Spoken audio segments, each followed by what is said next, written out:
Assalamualaikum warahmatullahi wabarakatuh. Pada kesempatan hari ini kami akan mencoba mereview tradisi masyarakat pemelihara sapi di daerah Pekay yang selama ini mereka laksanakan. Mana daerah Pekay ini pada prinsipnya adalah merupakan daerah sawah tada hujan. Jadi kalau pada saat musim panas biasanya petani itu tidak pernah menanam padi di sawahnya. Nanti datang musim penghujan mereka baru melaksanakan kegiatan penanaman padi. Nah, di saat petani tidak menanam padi itu sendiri, ada sebagian petani juga memelihara sapi, di mana pada saat petani tidak menanam padi, maka petani yang memelihara sapi itu sendiri memanfaatkan lahan-lahan yang kosong itu untuk melepaskan ternak-ternaknya.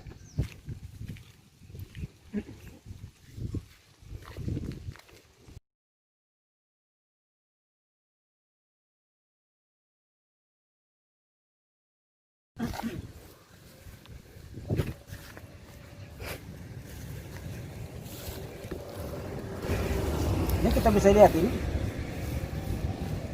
jejak-jejak kaki sapi yang dipelihara dengan sistem sapinya tidak diikat. Nah, itu sangat berbahaya sekali. Sebab kenapa?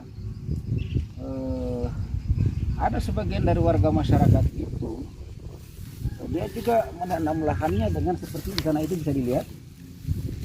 Ada menanam pisang, ya, karena itu bisa dilihat ada menanam pisang, sayuran dan lain sebagainya. Yang terkadang karena pagarnya itu tidak terlalu bagus, ya akhirnya terkadang sapi masuk memakannya. Coba perhatikan ini, begitu banyak jejak sapi karena memang daerah ini sangat luas sekali. Karena daerah ini terdiri dari beberapa desa, nih banyak sekali jejak sapi. Di sini Kelurahan Lalolang, kemudian masuk Maraling, Desa Pancana, Desa Garisi, dan beberapa desa yang lainnya. Nah, ini jejak-jejak sapi yang sistem budidayanya dengan sistem dilepas. Artinya sapinya tidak diikat, dibiarkan begitu saja. Akhirnya terkadang dia bisa merusak perkebunan orang. Seperti yang sana itu juga itu ada perkebunan pisang itu. Jadi kapan itu tidak diperhatikan pagarnya, biasanya sapi pada malam hari masuk dan merusak tanaman itu sendiri. Harusnya para petani kalau memang betul-betul serius untuk mengelola sapi, alangkah bagusnya ya sapinya dikandangkan sehingga tidak juga merusak orang lain. Kita bagaimanapun punya ternak, kalau ternak itu kita lepas sementara malam hari kita tidur lalu sapinya dilepas begitu saja, ini kan bisa merusak. Nah, model budidaya seperti ini ya satu sisi sapi dilepas itu dia pertumbuhannya dia cepat besar, tetapi pada sisi lain resiko untuk merusak tanaman orang lain itu sendiri juga tidak bagus.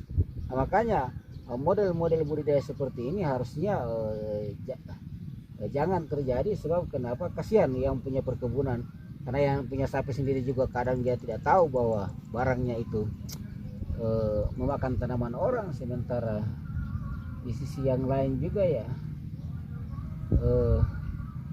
orang kan tak kalah membuat satu perkebunan, misalkan menanam pisang kan dia ingin mengharapkan mendapatkan hasil juga.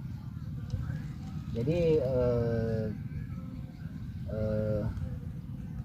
sangat-sangat tidak bagus kalau kita memiliki satu usaha lalu usaha itu ternyata bisa juga merusak usaha-usaha orang lain seperti itu. Jadi ini bisa dilihat ini ya, jejak begitu banyaknya sapi yang berkeliaran.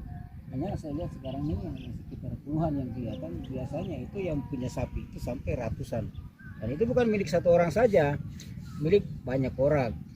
Saudara-saudara sekalian atau sahabat-sahabat sekalian, ini bisa dilihat ini di sana. Dan seperti ini beberapa ekor sapi. Sapinya dilepas, tidak diikat, tidak ada tuannya. Kan resiko untuk merusak itu kan sangat peluangnya sangat besar sekali. Kapan rombongan ini dia pergi jalan, Terus masuk ke kebun orang kan tidak ada yang lihat. Seperti itu. Di sana juga saya kita lihat sana. Saya kita lihat sini. Sapi. Kita lihat ini sapi yang dilepas. Sini. Sini.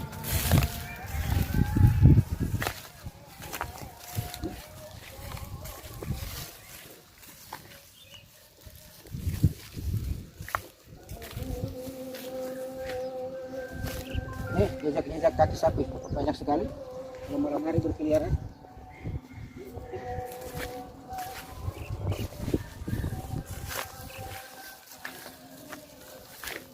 Ini juga cukup banyak sekali jejak-jejak sapi yang malam hari berkeliaran di sini. Ini juga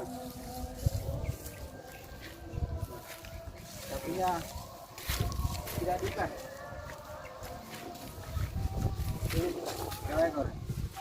Ini model-model budidaya sapi seperti ini kan berbahaya sekali ini. Ini yang sapi-sapi yang dilepas seperti ini yang dapat merusak ternak orang. Apalagi pada saat dia dilepas seperti begini tidak diikuti dengan tuannya. Sana juga bisa kita lihat.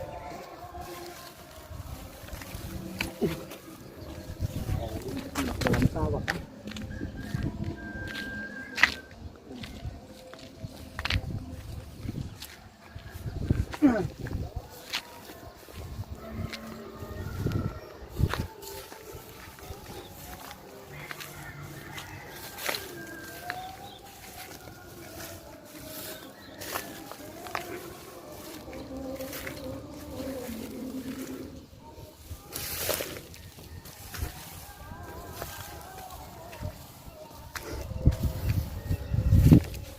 Nah ini juga di depan saya ini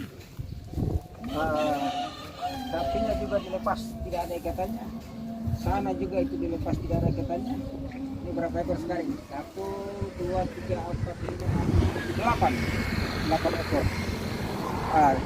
Cara-cara seperti ini sebenarnya sangat-sangat tidak diharapkan. Sebab kenapa? Sapinya dilepas dibiarkan begitu saja, tuannya tidak ada. Saya juga sendiri tidak tahu bagaimana caranya nanti sapi-sapi ini kembali sama tuannya sendiri. Jadi alangkah bagusnya model-model tipe budidaya sapi seperti ini jangan sampai dilakukan. Kenapa? Karena bisa merusak. Karena misalkan di situ sana itu ada perkebunan juga, kebunnya orang.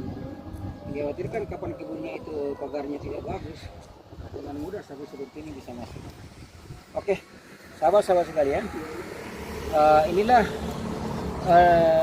liputan yang dapat kami berikan kali ini tentang bagaimana idealnya budidaya sapi itu dilakukan agar hasil dari budidaya itu baik untuk orang yang punya ternak sapi dan juga tidak merusak tanaman orang lain.